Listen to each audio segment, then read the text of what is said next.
some southern fried, southern boogie rock and roll here in Germany. We love y'all.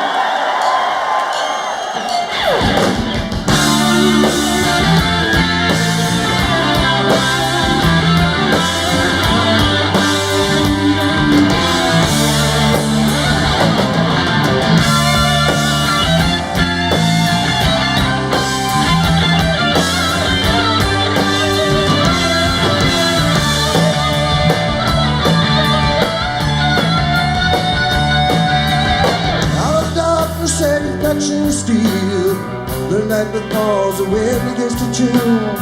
As the spell begins and all falls into place, these are the spirits of the ghosts that never sleep.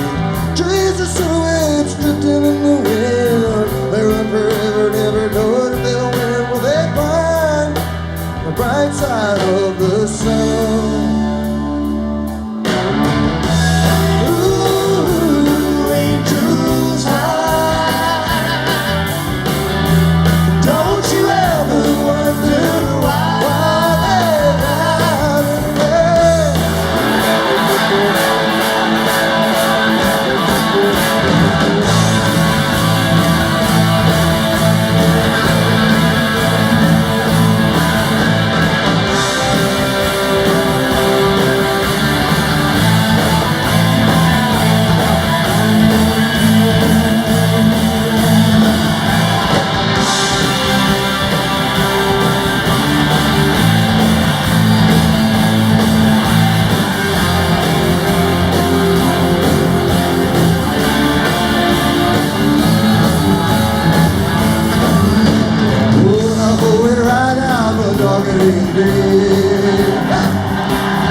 Steel. Their horns are black and shiny, their hot red eagles wheel. Both to the moon and they thunder to the sky. Saw the riders coming hard, and heard them all cry. Y'all sing it on. Yippee-yi-yi, yippee-yi-yi.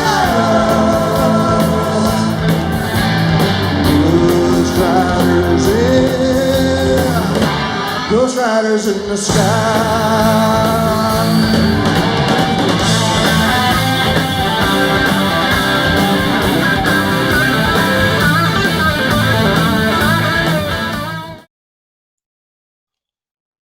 Okay. So, Freddie, I want to thank you for doing this. The fans have been asking me for a Freddie Salem interview for, years, at least 12, 13 years. No so I'm happy kidding. to finally connect with you. Yeah. Everybody's like, here well, we whatever go. happened to Freddie? I'm like, well, one of these days I'll find out. But Fear yeah, and just tell them Fear and Loathing in California. oh, you're doing like Hunter. Okay, good, Yeah, good. right. Because as long as you don't do everything like Hunter, you're okay.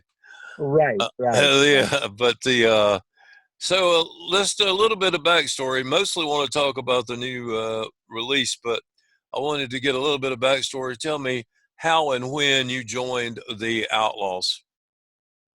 Well, I joined the Outlaws in '77. I had met the guys here in Los Angeles at the record plant in LA, which was at that time on La Cienega and 3rd. I was in on a session, and they were there doing something. And we met and had a great time. I met their manager, Charlie Brusco, and everything. We hung out and went to a show of theirs while they were in town at one time. And we just kind of connected, personally. And about a year later, they called. I got a call from Charlie Brusco and said, can you fly down to Tampa And I said, well, I guess I can. What goes, they want to get together with you and jam, see what happens. Well, one of the members was outgoing. I said, yeah, I think it'd be cool. I'd been on the road probably for about 4 years prior to that, when I was 18 years old, and just arrived in Los Angeles. I was fortunate enough to get a gig when I had 1 can of Van de Kamp's pork and beans in my cupboard on 10th and Vermont, South Central. And I joined a group called the Chambers Brothers, which were on Columbia Records. And they had come up through the psychedelia. I was still in high school when they were doing well, but I joined the band that got me my initial start. We left for a tour a few days after. My first gig with them was at the Whiskey A Go Go. Okay. And so I was with them for about 2 years, ended up back in Los Angeles in the studios, working the studios. Did some gigs with Roberta Flack, this and that, as a sideman. And at the time they called me, I had a band with Johnny Bolin, Tommy Bolin's brother. Oh, yeah. And he was a wonderful, wonderful drummer. And Tommy was a friend as well, of course, before he passed. And at that time, when I had the Freddie Salem band, that's when I got the call. So went down, we jammed it out. It worked out. Rehearsed for about a week, 10 days. I had done my diligence on the material before I got there. And the first date was at Boston Gardens, opening for Steve Miller. Yeah. And it went from there. And excuse me, we just kept moving. And at that time, you had your contingent of your Southern rock and your country rock, your Pure Prairie Leagues, your Pocos, your this, your that, so on and so forth. But when we got the 3 lead guitar attack up and running, the band, there was a new energy and a new force behind it, and it became a pretty aggressive force on stage. And we tried to get it in the studio. A couple producers were able to capture it, but mainly we're a live band. And we started projecting from the big stages, and then started headlining. And first album I did was Bring It Back Alive in '77. Well, that was a good one. Did you Really hear that good. one, brother? That's a really good one. That was our first gold album, and then it pushed the first one gold, which I thought the first one with the airplay of Greengrass should have been platinum, but it never happened. The live album pushed the first album gold. So for whatever reason. Yeah. Mm-hmm. Yeah. How many years were you with the Outlaws? Well, 77 to 82, 83, somewhere in there.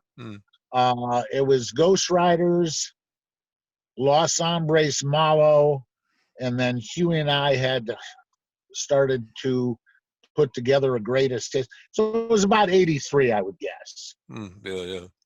And well, I know then you're corresponded. guitar player and singer and everything. Did you write songs too, right? Yeah. Mm-hmm. Did you do write any for the Outlaws? Yeah. I had a song on the first record that I did, Bring It Back Alive. Then the second one was Playing to Win, produced by Mutt Lang, and I had a song on there. And then Eye of the Storm had a song on there. And then Ghost Riders had 2 songs on there. And Los Hombres, 2 songs on there too. So plus Hughie and I would get together and collaborate on some stuff, and Billy, and we'd throw ideas in rehearsals at each other. Oh yeah. I would. I know that the fans are gonna, just demand that I ask you about a couple of your bandmates just to get your thoughts. Tell me just a little bit about Hughie Thomasson. Yeah, because for the people that never got to meet him or anything like that, I mean, there's a sense. I mean, God knows what a impressive musician he was, but I just wanted to get your thoughts on him. Well, Michael, I've got to tell you, I've worked with a lot of tremendous, tremendous players, and but I've never met anybody quite like Hughie. Hughie was probably one of the most diverse guitar players I ever met. And we would listen to on the long nights on the tour bus or wherever. We'd listen to so many different things, from Hendrix to Thin Lizzy to Motorhead to Chet Atkins to Dire Straits to whatever. And the thing is, he could switch on a dime. I mean, we'd do Freedom in our sound check by Hendrix, and then in the dressing room, he'd be playing a Chet Atkins tune.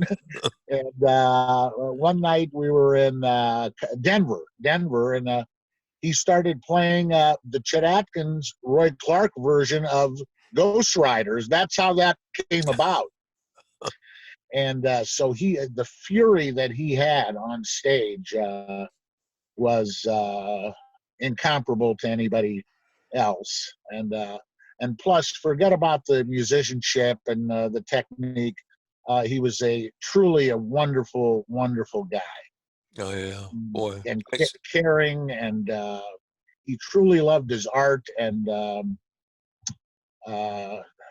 when he was home in Tampa, in the Tampa area, he had the farm and the trucks with the big tires. He was something else. He was just one of a kind.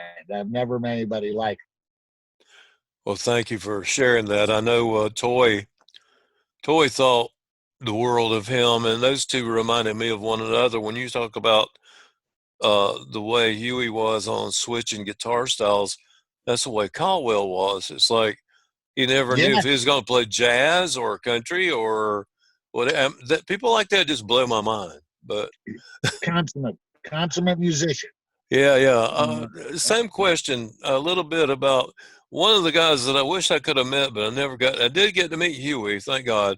But I never got to meet Billy Jones. A little bit about him.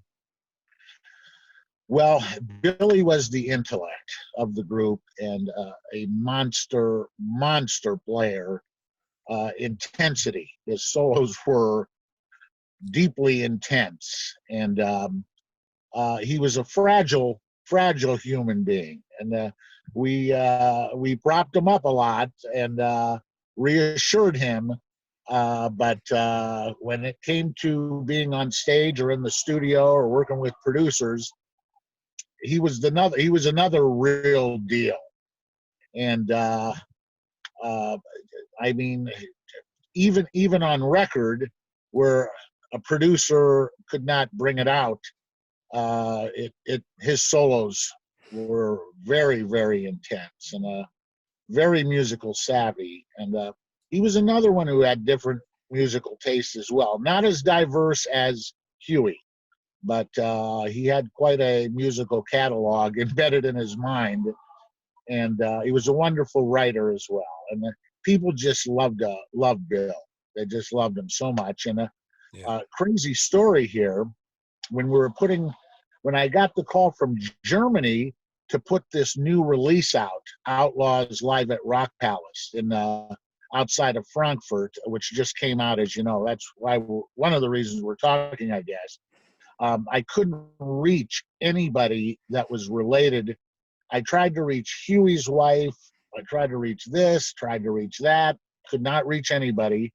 But I found through David Dix, the drummer, who was part of the wave of the Outlaws that when I joined, I found Billy Jones's son. His name is Justin Jones, and he never knew his father. His mother and father were married, but he I don't think he was born yet or was really young not to know his dad before his dad left us. And I found Justin and incorporated him into the deal. He lives in New York City, and he's a copywriter for a publishing company. And he's a great kid, and he's got a lot of his dad's characteristics. Mm. Mm. That's interesting.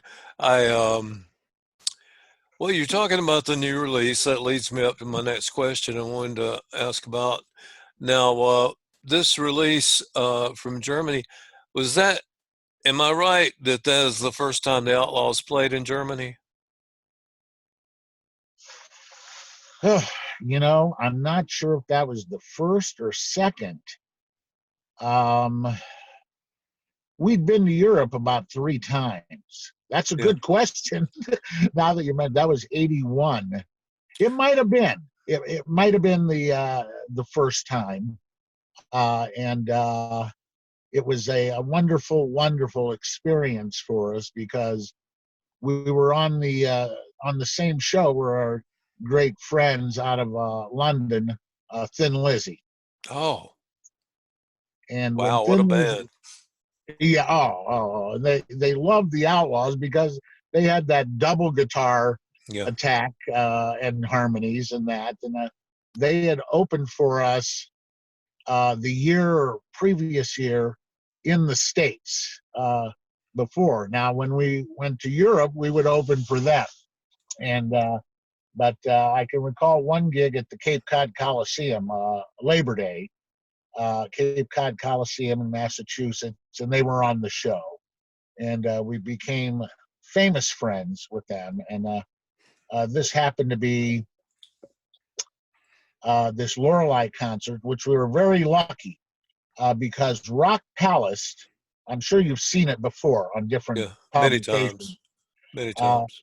is quite an entity. They've got to be 40 years old as a company out of Germany, and sometimes they do them in clubs, sometimes they do them in coliseums, sometimes they do them. They're all in Germany. All the shows were in Germany that they have taped over the years. But we were fortunate enough to be at Lorelei, which was a gorgeous, gorgeous natural amphitheater, similar, without the mountains in the backdrop, of Red Rocks in Denver. And the beauty of this place, which overlooked the Rhine River and the Rhine Valley, was just astounding. And we were fortunate enough to have our Rockpalast presented there at that. And it was a great show. It was Thin Lizzy, the Outlaws, and Don Barnes and the Boys 38 Special Oh, open. wow, yeah. So the crowd was, by the time we were done, they were whipped into a frenzy and ready for Phil Lynott and Scotty Gorham. Oh, yeah. Well, So it was a magical, magical day. pretty huge crowd there too, wasn't it? Looked to be about 18, 20,000, yeah. And, That's quite a few people. Man, I tell you that it was exciting. I haven't seen the actual video yet, but the agent sent me the audio, and I've played it 2 or 3 times. Very much enjoyed it, and I saw the teaser reel, which is on YouTube, and we're going to link to that up under your interview so people can check that out too and get their appetite, as we say, whetted for the full-on show. good. Oh, that's great, Michael. Thank you. Oh, well, no, thank you. I just have a couple of more things. I just wanted to ask you, besides all your phenomenal work that you did with the Outlaws, you've worked with all kinds of other people. Is it true, or am I dreaming it, or did you actually work at one time with Barbara Streisand and Natalie Cole? I did as a session player, yeah. And, Wow. I was a young kid, and I was called in by, here again, I was just milling around the studio, and Tommy LaPuma the legendary old school producer in LA, said, "Hey, are you doing anything right now?" I go, "Well, I'm on break." And he said, "I need a acoustic track." And I said, "You got charts, or do I have to create? I don't have that much time." But he goes, "No, I got charts, this and that." So I did it. And listen, when you're doing these things, you don't know what you're doing as far as who the artist is. Yeah. And I didn't know that was the artist. So I went in and did my overdub, and it worked out. And I think I heard it in there. I haven't listened to the song that much. A beautiful song, of course. And that was quite a while ago. But yeah, all those different things that you see, I did. Yeah. But 90% of the time, we didn't know what we were recording or who we were recording for. Oh yeah. We were just working, and then later on, you'd get your session manifest, and there it would be. Surprise. Well, as Gomer Pyle once said, "Surprise, surprise, surprise." Exactly. Yeah. Yep. You got that down, Pat. But yeah, a One lot of of the great. You know who did the rhythm track for that album, for that song? which song? The Streisand song, "The Wrecking Crew." Oh my! Really? Yeah. Mm-hmm. Wow. Yeah, Let's see. it was those hombres that That's a little bit of talent there. I was unfortunate. It was unfortunate. By the time I got there, their tenure had pretty much, dissipated. Because in the early '70s, that's when all the bands started playing their own instruments, Yeah. and that's how the Wrecking Crew, which I just loved that film, and that Oh yeah. Tedesco's son made. But '50s, '60s, these were all puppy mill type bands that they would go in, cut the album, and then go out and find the guys to name them Yeah. something. It was pretty crazy. But So I've done a lot of writing about Capricorn Records and talked to. I just finished doing a biography with Paul Hornsby, producer from Capricorn, that produced yeah, all the Marshall Tucker stuff. Yeah, he was saying that, at first they had the Capricorn rhythm section, and they were all, Johnny Sandlin and Pete Carr and all those guys, uh-huh. and they all backed up all these soul artists. And the same story as you told is, all of a sudden bands started coming in and kind of put them out of work, because they used to just have a solo artist come in and they would be the band. Same thing. Same with the Wrecking Crew, same with the Muscle Shoals Swampers. Right. Same thing. Those are the three that come to mind. I mean, there are more. I mean, there was stacks and all this, but Oh yeah. And there was the New York City session group. They were called the Section. Cornell Purdy and the Bernard Purdy. Oh yeah. You mentioned a name though, Johnny Sandlin. Yeah, And buddy of mine. he produced "Eye of the Storm." Yes. Yes, he was, and Johnny. I was very blessed that I got to be good friends with Johnny several years before he passed away. And man, yeah, he produced some of my favorite albums, "Brothers and Sisters" by the Allman Brothers, and gosh, just tons and tons. But "Eye of the Storm" is it's one of my favorite Outlaws albums. I mean, I love it. I always wanted to just touch on quickly. When I heard your name again, it was sort of like hearing about Obi-Wan Kenobi. I I was like, Freddie Salem. Yeah, because I'd heard your name so much when I was doing Grits magazine back in the '90s and early 2000s. And one guy in Germany had sent me, started writing me letters about you and the fact that your band, Freddie Salem and the Wildcats, Uh-huh. is his Yeah. favorite band. No kidding. Yeah, and I mean to tell you, I'm sure he'll be watching this. So shout out to Hans. And Hans, how are you? V Gates, Hans. V Gates. Well, that's great, man, that he enjoyed that album. Yeah, oh that's yeah, man, I loved it. And so what are you? Just to wrap up, tell me what you're doing musically now. well, for the past 2.5 years, I have been working slowly but intently on my new release in June. It's called Freddie Salem and Lone Wolf, Black Cloud Rising. Mm. It's a conceptual, hard-edged Southern rock, uh, hard rock album. And Oh, and I've been when I'm not in the studios working, that's what I work on, and I'm intent on getting that out. And I just don't want to put a record out at this stage, no. and so call the record company and say how many have we sold, and they say 4. So I'm going to try to take a running start at it. I probably don't have many more albums in me. I mean, I'm mid 60s now, and but this one a lot of effort, and it's a great conceptual album about the West, the desert, American Indians, rum runners, so on and so forth. And it's like I say, it's like the Western version of Dark Side of the Moon.